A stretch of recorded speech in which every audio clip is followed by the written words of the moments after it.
Oxe, algún dirá, ai, xa o Xan puxo outra vez ese gorro horrible. Pois, non sei se é horrible ou non, pero é práctico, porque hoxe fai un sol de xustiza.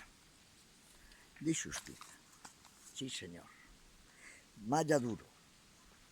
No mes de agosto, no sur de España chovendo a mares, riadas, desgracias personales e materiales, e mirai aquí, na Galicia na que sempre chove, dicen, pois pasando dos 31 grados e cun calor que peta. Bueno, non vou contar o parte meteorolóxico, que para desgracia xa sabe no telediario, vamos a alegrar un pouquiño máis o día e contar onde estou. Aí creo que vedes que estou arriba dun muro acueducto, sí, esa sería a palabra. Mira aí, creo que se aprecia, por aí atrás está este muro, debe de levantar uns 2 metros e algo do camiño que discurre polo lado. Foron terras de labranza, sí.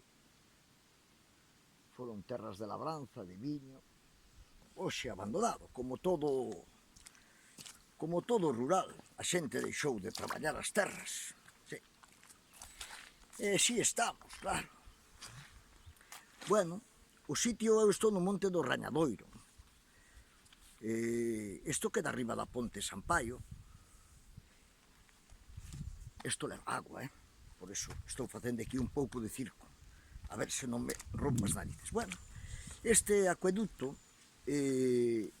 servía para levar a auga e regar desde os pozos que había aquí no que se almacenaba.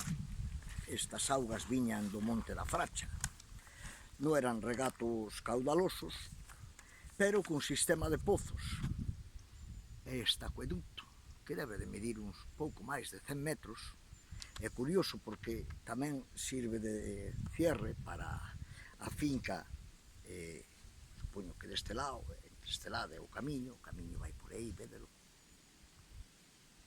ser transitado, o camiño foi transitado porque incluso é un camiño empedrado, con marcas de carro potentes.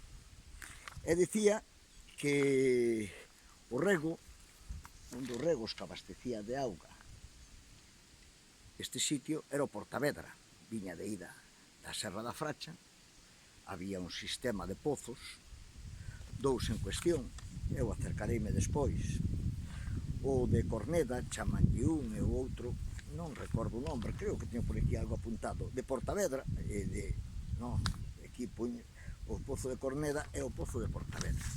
E vencía o desnivel para servir de regadío. O lugar chamanlle o Paredón, este acueducto ten nome, o Paredón lle chama.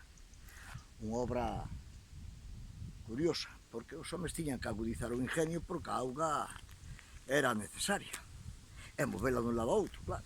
Agora o temos máis fácil porque metemos unha bomba e listo, xa está, garantizada a auga. Pero fai uns anos non había, e había que agudizar o ingenio de vencer estes desniveles con este tipo de obras. Xa puxemos algunha en Galicia, hoxe en desuso, hasta nin siquiera están moi señalizadas para que os curiosos veñan, pero aí está, creo que desde aquí se ve ben. E agora eu vou pegar camiño ao outro pozo que servía de colchón para sempre ter remanente de auga, porque agora o río, claro, o río vai o home gastadiño, ata que veña a chuva. E si garantizaban o regadío destas fincas. Chulo, desde aquí coido que se ve toda unha visión do que era o acueducto este. Repito, o Paredón chamanlle o sitio, me imagino que sería polo muro que hai á beira do camiño. Vou salir ao camiño. E si xa me deixo de facer circo por aquí, a ver se vou. Vedes, aquí estou o camiño, por a la baixa, auga por arriba, e regadío garantizado. Logo pondrei unhas fotos. como dicía, no Monte Rañadoiro, despois de Ponte Sampaio, aquí cerquiña de Acevedo e do lugar do Rañadoiro, esta obra curiosa para ver. Espero que disfrutedes, e xa saco o gorro, que agora aquí fai un pouquiño de sombra, e xa non dicen ese gorro que é horrible, pero creedme que é práctico, Veña, moi boas tardes a todos e graciñas por andar aí e por acompañarme nestas andainas. Ben, ata os despois.